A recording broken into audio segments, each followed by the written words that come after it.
Welcome to Kuya Fuji's channel.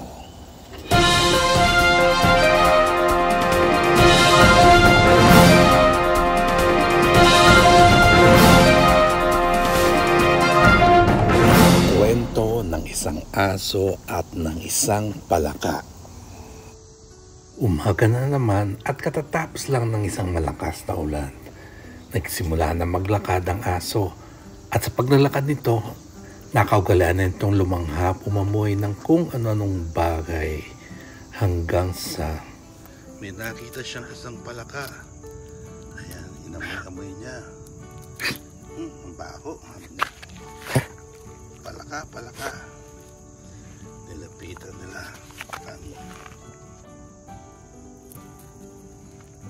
klaseng hayop ito? Inaamoy-amoy niya.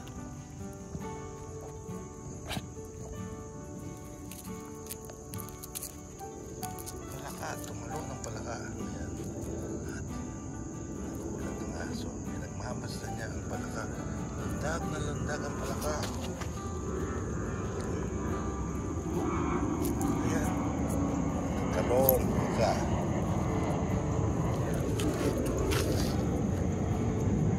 Talong ng palaka. Hinuli ng amo ang palaka. Nakalundag siya. Hinuli uli. Ayun, lundag ang palaka. Ayan. May pa rin ang aso. Ang palaka. Patuloy ang pagkabighani ng aso. Nagtataka siya kung anong uri ng hayop ito. 4 din ang paa pero maliit. Nagtapang-tapangan ng aso at nagsimulang magtatahol. Kahol ng kahol. Bawaw-waw, bawaw-waw, bawaw-waw. Subalit banaag mo sa buntot niya na gusto niya lang makipaglaro sa isang palaka. Kasabay ng pagkahol ay patuloy din ang pagwagayway ng kanyang buntot. Nagpapakita na gusto niyang makipagkaibigan.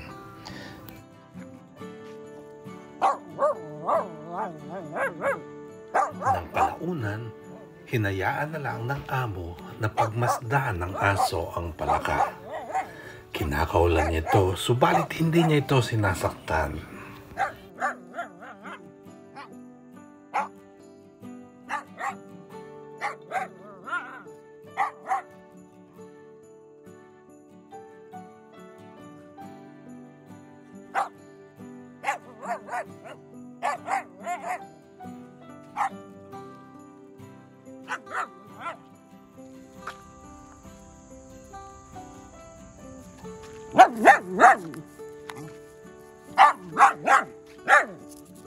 Umalo ng palaka.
Wow.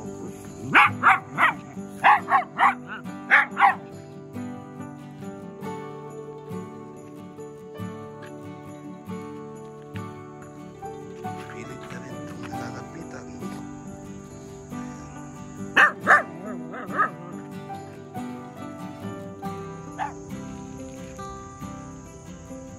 Kinuha ng amo ang palaka. At ayan, nakita sa aso. Sabi ng amo, yan ang palaka. Ngayon lang nakakita. Palaka ang aso. At inaamoy, tinitingnan. Hello, palaka. Anong tawag sa palakang mahilig? Ano ang tawag sa palaka?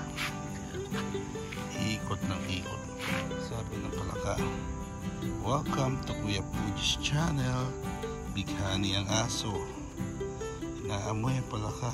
Yan ba ang palaka? Sabi ng aso. Yan. Baka wala na po natin siya, sabi ng aso. Amuyin ko lang. Sige, magpaalam ka na.